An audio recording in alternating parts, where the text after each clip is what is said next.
Welcome back, Honors. So, yeah, y'all just left about 20 minutes ago. I had to go make some quiz copies and stuff like that for my AP kids, but this is a flip, all right? So what we're going to do is we're going to see as far as we can get here in about like 10 minutes, all right? But what we're going to start out with today is discussing what Western civilizations are, what a civilization is in general, and kind of just define the modern West a little bit, all right? So, but let's get after it, shall we? Now, anyway, the West, right? When we're talking about the modern West, so let's go like current backwards for like a half a second, all right? So when we're defining the modern West, we speak of geographically anyway. Oh, come on. Hold on. There we go. What we mean when we speak of the West, we're typically defining a cultural constitute, all right? So we're talking about a free and participatory government, which is something that, of course, we have here in the United States. We're talking about religious toleration, which is sometimes what we practice here in the United States, and we're talking capitalist, all right? So these are three big pieces of the West, quote unquote. When we define it geographically, we're actually talking about a tradition that started around the Mediterranean Sea. When we talk about the West, we usually point to the Greeks as being the first Westerners, right? And when we talk about the ancient periods, we're usually discussing Mesopotamians, Egyptians, when those ideas of Western and Eastern had not even created themselves yet. But defining it geographically continued.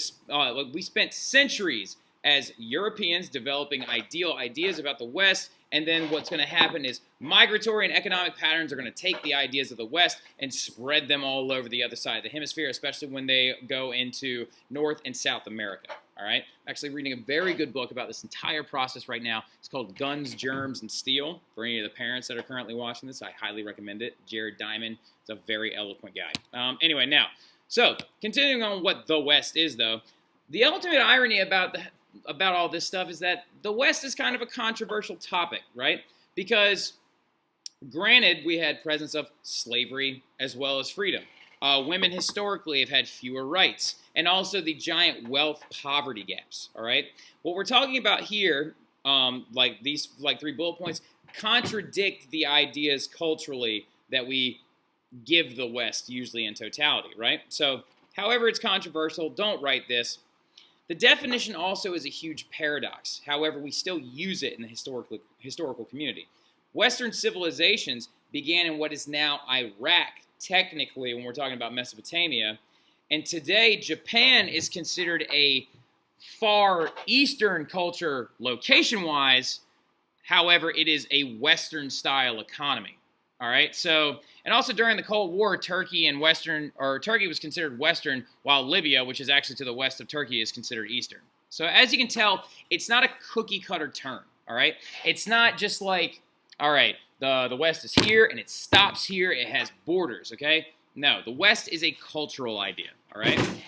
So, anyway, now, we will get to all that more as time goes on. But I just wanted to give you an idea of what the West is and what we'll be talking about a lot in this course.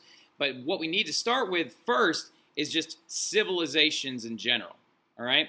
So first and foremost, the word civilization actually comes from the Latin root word, or several Latin root words, meaning civis, which is citizen, and civitas, which is city. So cities are going to appear as a crucial part of civilization. And that's mainly your big key word is like concentration, right? But cities and settlements are going to begin to pop up as a result of what is called the Neolithic Revolution, all right? Really, really quickly, stop writing what you're writing. I need you to write these other two words, all right? You have two different types of periods throughout time, all right? There are two specific time periods when you are talking about all of history put together. You have the Paleolithic period, which is defined by hunter-gatherers and nomadic groups, all right?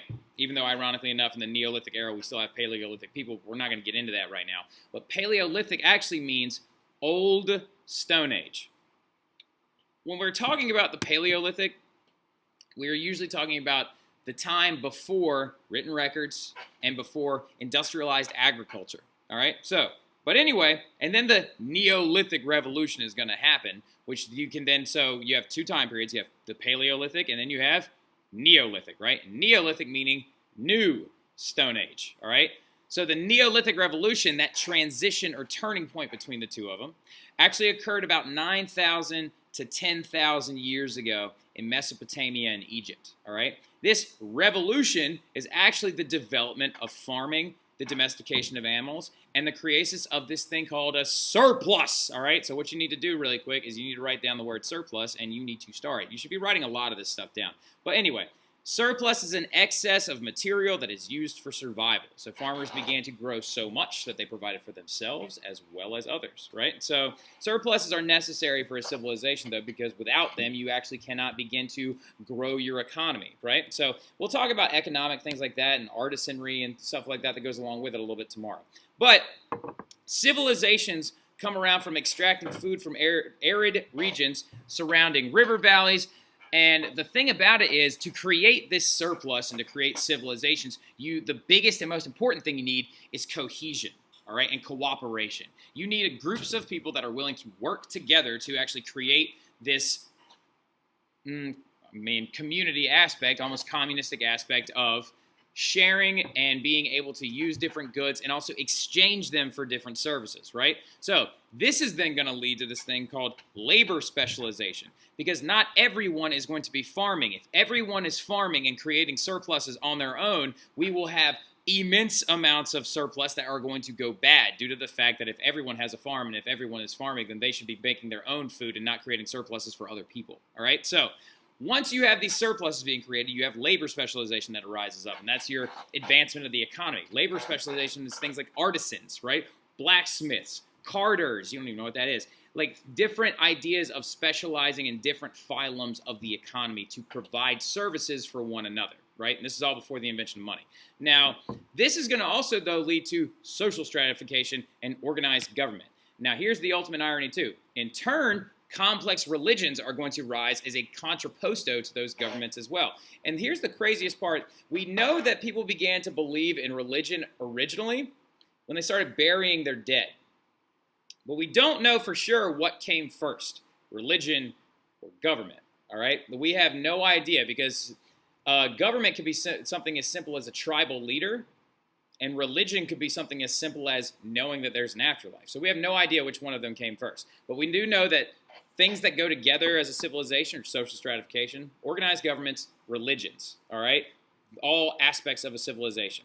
But continuing forward, real civilizations arose about 5,000 years ago, all right? So the biggest thing, though, is that around 10,000 years ago, with the development of domestication of animals and farming, it took about 5,000 years for civilizations to really get kicked up, all right? So don't write this down right here. That seems like a really long time, 5,000 years ago.